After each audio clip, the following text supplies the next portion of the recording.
and a warm welcome to the very first edition of the Government Accountability Series. 6 months ago, the good people of Ghana returned a resounding verdict at the polls and elected His Excellency President John Dramani Mahama to steer the affairs of this country. In the last 6 months, President Mahama has put in place his government, and we have set about to deliver on the mandate given us by the people of Ghana.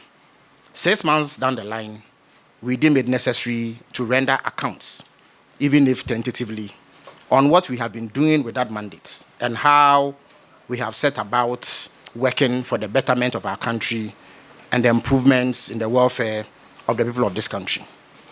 We begin today's edition with the Honorable Minister for the Interior, Honorable Mohammed Muntaka Mubarak, who has responsibility for ensuring internal security, among others. He is here to brief us on what has been happening under his sector and what we can look forward to for the remaining months of this year. But before I invite him to the podium, let me indicate that this series has been put together with a view to ensuring that we account for the last 6 months of governance. So this, if in effect, is a mid-year review of President John Dramani Mahama's government. Once the mid-year review is over, we are going to revert to the weekly briefings that we have already been doing. So for those of you who are wondering why we have such a packed schedule, that is 3 sessions per week, it is so that we can accommodate as many sectors as we can within the period that is available for the midweek and mid-year. And once that is over, we will come back to the regular weekly briefings. So without much ado, let me invite to the microphone Honorable Mohammed Muntaka Mubarak, the Honorable Minister for the Interior. To you, just like my colleague said, Honorable Minister in charge of Government Communication, officials of the Presidency, heads of agencies, and permit me to use about a minute to just introduce them, because as many of you may know, I have a pack of people who are in the service and they like to be recognized as such. I have with me my Deputy Honorable Tailabi, the MP for Lower Menya, and the Deputy Minister for the Minister of Interior. He's here with me. I have the Inspector General of Police, COP Crescent Yeonu, the IGP is here. We have Director General, Ghana Prison Service, Madam Patience Bafuboni. Then we also have the Acting Chief Fire Officer, Madam Manuela Mausi, also here with us. We have the Acting Comptroller General, Basintale Amadou, with us. We have the Acting Director General, Narcotics Control Commission, General Mante is here. We have the CEO of the National Identification Authority with us, Kwaku Yaira is here with us. The Gaming Commissioner, we have CC with us. The Ghana Refugee Board, the Executive Secretary, right? Yes, the Executive Secretary for Ghana Refugee Board, in the name of Paddy, is here with us. Then we have the Director General, Acting Director General, National Disaster Management Organization, who is Major Kuyon, is with us. Then we have the Executive Secretary for the Peace Council, who is Dr. Amo, is with us. And then the Acting Executive Secretary for Commission for Small Arms and Light Weapons, Dr. Adam Bona, also with us. Thank you so much, friends from the media, and good morning to all of us once again. I'm delighted to join you this morning to share with you and the general public some of the achievements of the Ministry of Interior and its agencies in the course of the year. It is important to note that there are a number of agencies under the Ministry of Interior which I've just introduced their heads, so I don't need to go around mentioning the agencies again. Ladies and gentlemen, you may be aware that I also oversee the national security Therefore, the National Security Secretariat, the National Signal Bureau, and the National Investigative Bureau are all under my purview. Before I proceed, permit me to recognize and commend my colleague, the Minister for Government Communication, Honorable Felix Kwache Ofosu, and his team for their tireless efforts over the past days to make this event a success. It is my prayer that my statement will promote further and support what they are doing to attain the government communication in support of His Excellency the President Mahama's vision for the security sector of our country. The President's goal for the security sector is to make each and every Ghanaian feel safe. A peaceful and safe Ghana will provide a conducive macroeconomic environment and an environment that will help us to be able to sustain development towards achieving government programs aimed at bolstering the economy and improving the lives of Ghanaians, such as the 24-hour economy program. Ladies and gentlemen, let me note that at the Ministry of Interior, we have privilege to lead the effort of His Excellency John Dramani Mahama towards ensuring maintenance of law and order in the country.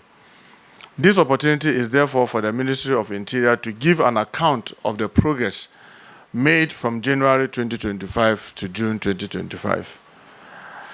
Under the direction of His Excellency the President Dramani Mahama, the Ministry has spearheaded the amendment of the Public Holiday Act to include an extra day for the Eid al-Fitr and restore 1st July as a national holiday, and also remember making sure that 21st September is properly recognized as the Founders' Day, which is the date of birth of our leader and founder of our country, Ghana, His Excellency Dr. Kwame Nkrumah.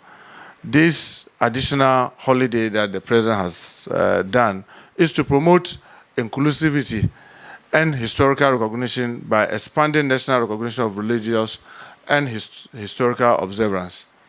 This move is geared towards fostering inclusive society within our country.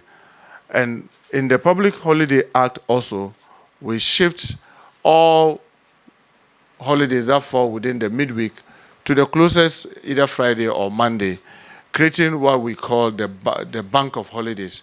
And this is essentially to help the tourism industry and the creative art industry. A number of curfews that we inherited when we came in January, we had about 11 curfews across our country, and we all know what it means to have a curfew in a community, meaning that those communities are not very stable. There's some difficulty and challenges. I'm happy to say that today we have 5 more, and the 5 are Wale, Binduri, Boko, Sampa, and then Nkwanta. This reflects improved security and dialogue and has restored normalcy in previously affected communities. The lifting of curfews in the affected communities has expanded civil liberty and allowed residents to resume daily activities without restriction. Government is still working hand in hand with all stakeholders to ensure that normalcy and peace are restored in the affected areas still under curfew.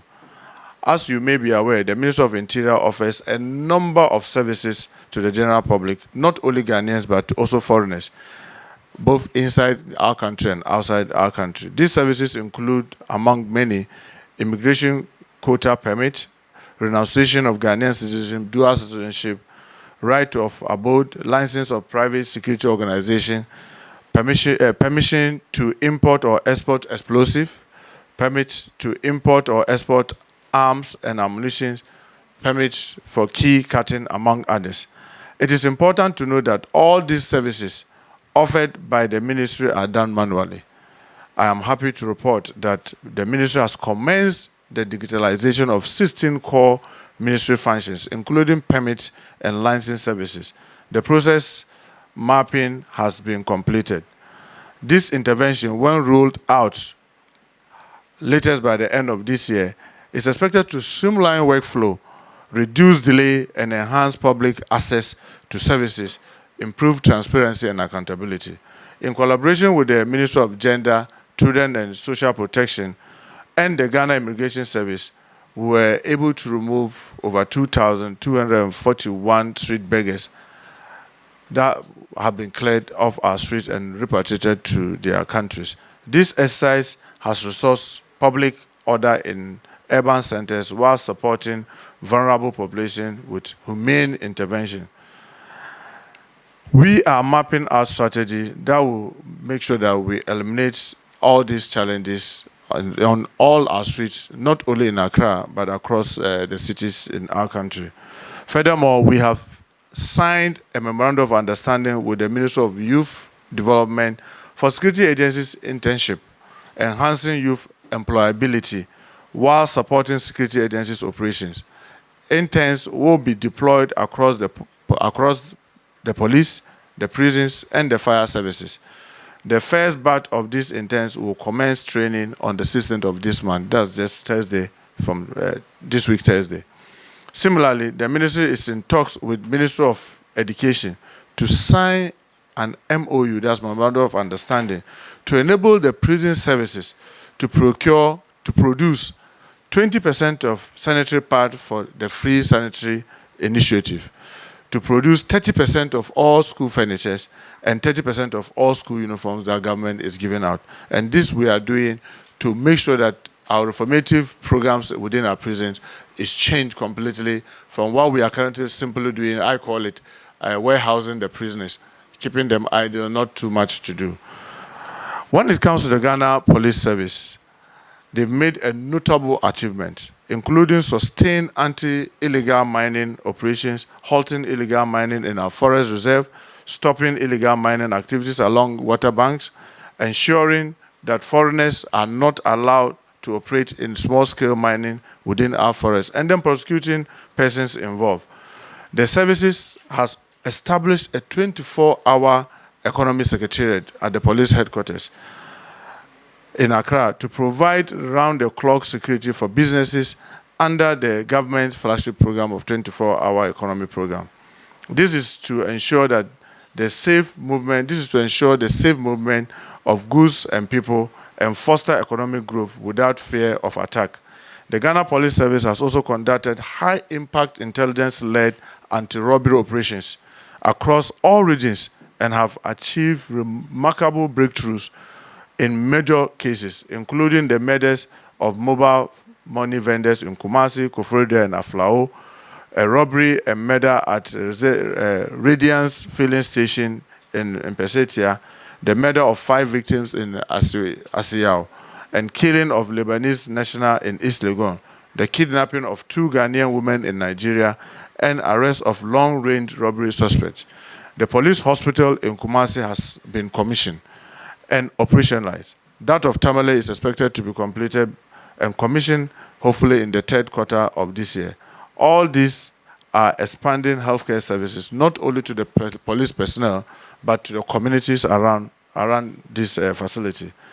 In the next 6 months, we will start work on Independent Police Complaint Commission, which will be responsible for promoting confidence in the general public, investigate serious incidents, setting standard, operate independent of the police administration, among others, just to give our citizens the hope and belief that if a police officer misbehaves, he or she will surely be brought to book. And I'm sure you've seen some of the swift actions of the IGP when a police officer slapped a journalist, and the action was very swift. Just to let our officers know, yes, we appreciate what they do. They keep themselves awake whilst we sleep. They sacrifice a lot so that we can feel safe, but they must do all this within the confines of the law so that they don't abuse our citizens in trying to protect them. Ghana Prison Service has implemented juvenile and secondary education initiative, supporting education continuity for juveniles and inmates. The Demongo Correctional Facility has been completed, expanding correctional facilities and reducing overcrowding. I want to take this opportunity once again to thank the Pentecost Church for the great job that they are doing in supporting the Ghana Prison Service. I came to meet a situation where they were at various stages of completion, 5 camp prisons And this Damangu one that has just been completed makes it the 5th one.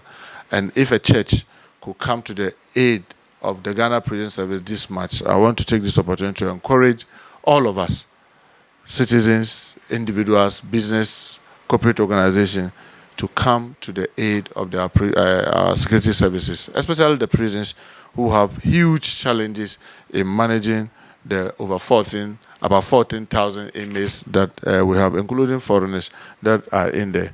As you may be aware, the feeding allocation for inmates is pegged at 1 Ghana cedi, 80 pesos, less than 2 cedis, which is woefully inadequate. Some of the things that we are doing to improve the feeding of our inmates is to try to venture deeply into agriculture.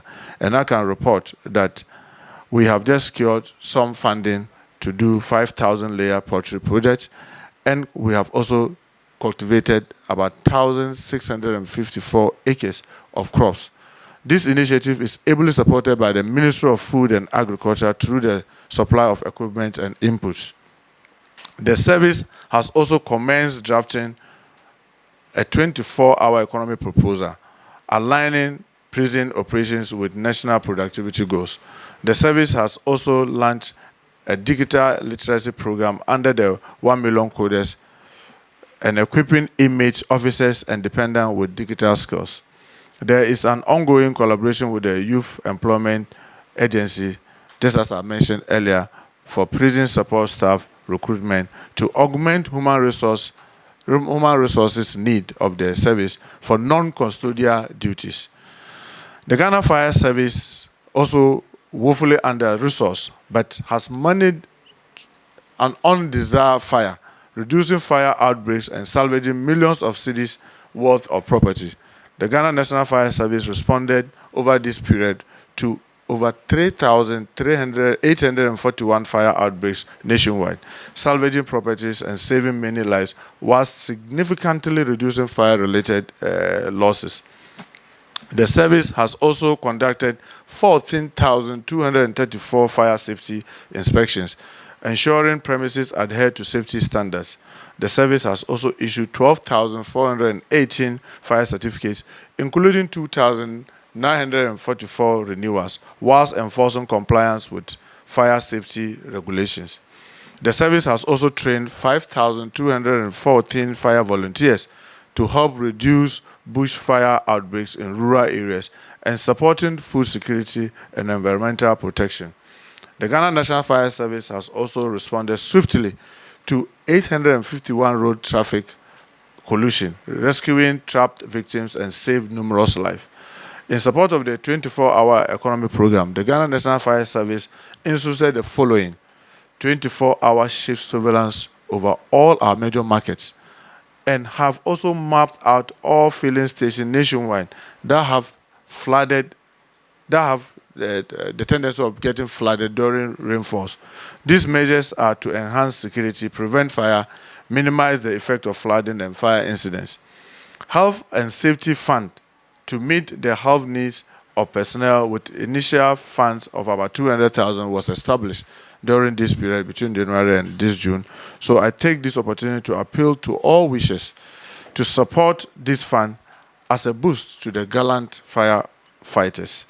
The service has also put in place National Safety Award Day every 11th July of the year to award individuals and corporate organizations that meet the high standard of safety protocols. This year, 60 individuals and corporate organizations were awarded. Service has also secured an insurance package for the personnel of the service who will suffer critical injuries and death in line of duties. And this, let me commend the State Insurance Corporation company, SIC, that have collaborated with us, with Ghana Fire Service, to do this. And the package they gave us was simple with 40 cedis insurance cover for a year. They are able to cover our personnel from fire service that when they get injured on the line of duty, they get 50,000 Ghana cedis. If the injury is permanent, they get 100,000. If the unfortunate death, the family also get 100,000. It may be modest, but it's a very good beginning as compared to what we inherited, where when a fire officer goes to work and then inhale bad smoke and fall sick or fall from a height, the person will have to treat himself or herself, then submit the bill to the Minister for Interior to process to Minister of Finance for payment. That sometimes can be very, very frustrating. And I'm very grateful to SIC for what they've been able to do with us. And I hope that they will extend the same to the other services like the police, the prisons, immigration, the others who are constantly risking their life to save, to make sure that all of us feel safe. Ghana Immigration Service, ladies and gentlemen, in line with the 24-hour economy policy, has developed a 24-hour economy policy paper at the Ghana Immigration Service headquarters. As of June 2025, the service has also prosecuted 13 suspects in Accra for human trafficking, illegal entry, and document forgery, whilst deterring breaches and enhancing national security. The service has analyzed 263 document fraud cases, identifying 111 as fraudulent, preventing identity theft and related crime.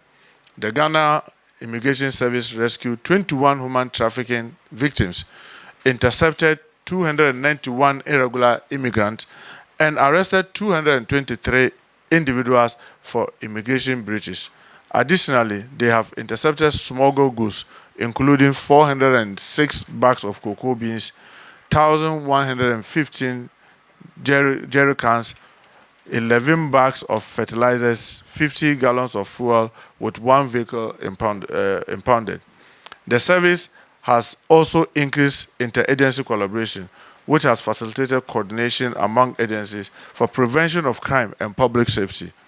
The service has removed a total of 1,617 foreigners for various breaches under the Section 20 and 21 of Immigration Act 573. The Narcotics Control Commission has intensified efforts to combat drug trafficking and promote public health. In that regard, the Commission has undertaken the following as of June 2025.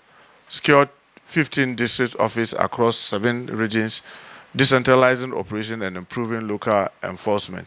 Seized 1,192 kilograms of cocaine over the period, 90 kilograms of cannabis,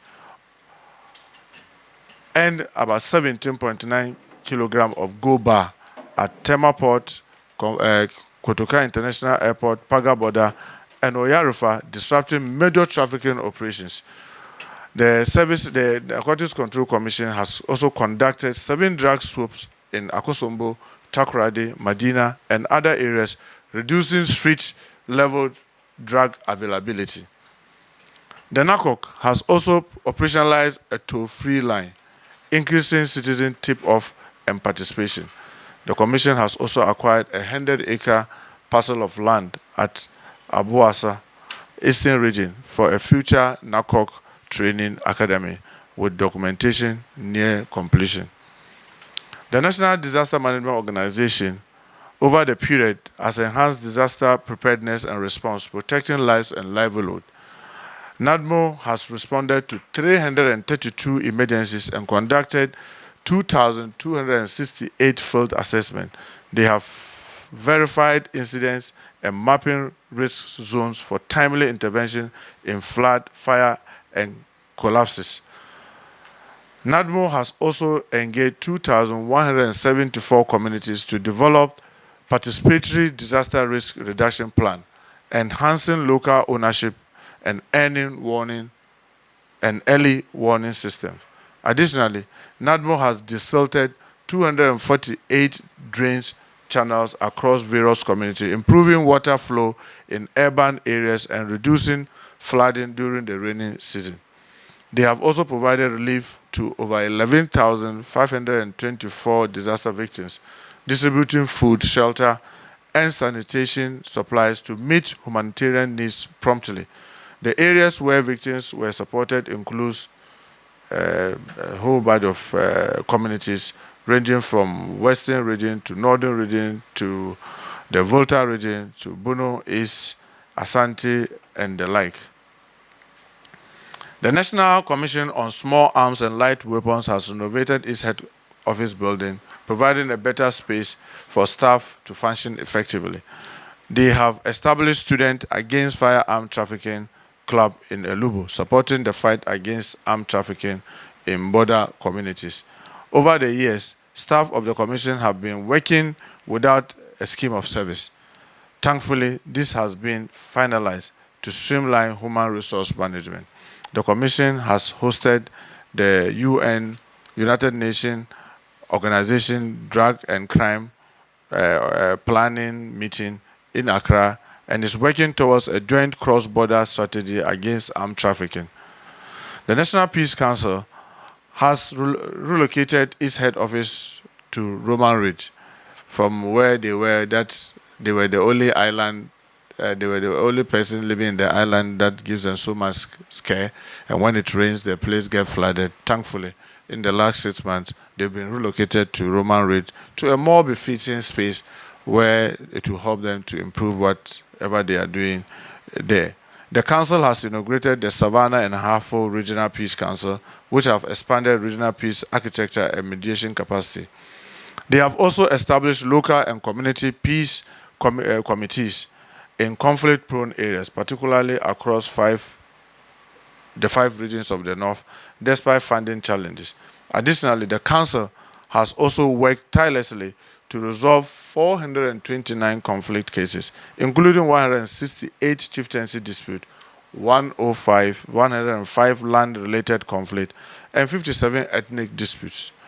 The Ghana Refugee Board has registered 1,522 new refugees and asylum seekers, primarily from our neighboring country, Burkina Faso, and maintains an accurate database to strengthen security and humanitarian planning whilst maintaining an updated and accurate database. The Ghana Refugee Board has successfully integrated 500 Ivorian refugees and given them indefinite resident permits in collaboration with the United Nations Commission for Human Rights and the Ghana Immigration Service, whilst promoting durable solution and legal inclusion.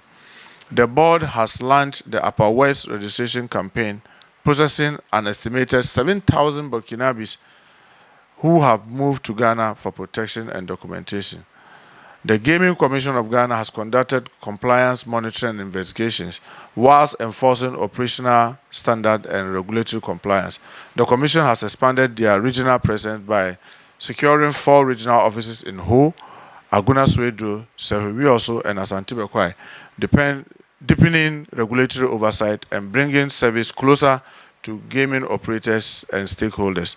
The Commission also conducted 67 routine monitoring exercises, reviewed CCTV footage, and verified 8 inventories. In that regard, 2 illegal casinos have been clamped down in Osu and Tema. They have been imposed with administrative penalties to ensure compliance and protect players. Furthermore, the Commission has engaged the Ghana Revenue Authority, and operators to roll out the Gaming Administrative Monitoring System, GAMS, laying the foundation for real-time revenue monitoring as well as improving transparency and regulatory oversight. Additionally, the Commission has initiated plan for a rehabilitation center in the Asante region to support the problem of gamers. National Identification Authority has registered over 18 million Ghanaians, including 190,775 in 2025 alone, and 210,498 foreigners, including 10,290 in 2025, issuing 17,534,360 Ghanaian cards. This has enabled integration with key systems like the Ghana Revenue Authority, the National Health Insurance Scheme, and the Senate, improving financial inclusion and security. The National Identification Authority has installed security systems, enhancing physical and cyber security infrastructure, and added premium centers to their operation across the country. The National Identification Authority has also cleared 600,000 registration backlog across 292 operational offices whilst addressing public complaints, boosting trust, and enabling access to enable services like banking. This is very, very important because we came to meet a backlog of people that have registered but they didn't have card. And I can report that within the last 6 months, we made sure we had a blank card of over 600,000 to make sure that all this backlog are cleared. And I'm happy to say that if you go to the National Identification Authority headquarters today, you'll marvel, is it the place that people used to come and queue for hours and take man-hours of their work simply because they want to just have their card or renew their card? Because we've introduced a system where we prompt you, we send you a message, and we give you the time to be there. So you come just at the time that you are expected. So you no longer have that long queues that you used to see at the National Identification Authority. And I think this is very commendable to our executive CEO, who is doing so well there. The authority has also piloted an online application and appointment system. That's what I was talking about. And now one of the things that we are trying to do is to have a premium centers across the country where we are partnering private individuals who open, and then their service can be there 24 hours so that you don't need to leave your workplace to go trying to change your card or replace a card or try to reprint a lost card or try to even register and get your card. We are in the process of doing all that. So we call it the Prestige Registration Services, which we are doing with so many others, including Senate, the Ghana Commercial Bank, and 4 private companies in Greater Accra and Asante region, which offer exclusive home office enrollment and extended hours. So you could even call for them to come to your house to do those things for you. But obviously, you have to pay a premium for that. Honorable Minister, in conclusion, ladies and gentlemen, the sector has seen a great deal of change since we assumed office, and accordingly has made some significant gains generally. It is worth noting that His Excellency President John Dramani Mahama is committed to retooling the security services with a 1 billion package that we are very optimistic that we'll begin to see the fruits this year by the grace of God, aiming to enhance operational effectiveness, logistical capacity, and mandate fulfillment of the security agencies, thereby strengthening national security and supporting their critical role. The ministry is keen to seize every opportunity presented to it towards executing its mandate, plans, programs, and ensuring peace and security for the good people of Ghana. I therefore want to appeal to all Ghanaians to continue to cherish this identity and not to do anything to detract from this path we have taken for ourselves and posterity. I want to remind myself and all Ghanaians the provision of the Vigilantism and Related Offences Act 2019, Act 999, that all of us needs to be mindful about the activities of vigilantism. And I can assure you that not my party, not any group will we sit and allow to see the resurgence of vigilantism. I have spoken to the IGP family on all the happenings of Ablekomanov. The videos have been forwarded to him. We've instructed him to act swiftly, bring the perpetrators to book. We are not going to condone whether people within our party or outside our party into going around doing anything untoward. We can assure the public that we will ensure, under the leadership of His Excellency John Dramani Mahama, no such group will be allowed to form. Ladies and gentlemen, peace and security are paramount in the development of any nation. It is therefore our collective responsibility as Ghanaians to actively contribute our quota in ensuring that we live peacefully with each other, regardless of gender, religion, ethnic origin, or economic or social status. On this note, Honorable Minister, I wish to thank you for this opportunity to assure the people of this country that, as a ministry, we shall remain committed to this cause. Once again, I wish to extend my sincere appreciation to you for hosting us and providing us a platform for the ministry to share its programs and achievement with the people of our country. We thank you so much. May God continue to bless our country and continue to bless our government. Thank you very much. Thanks for watching. Please like, subscribe, and click on the bell for more updates.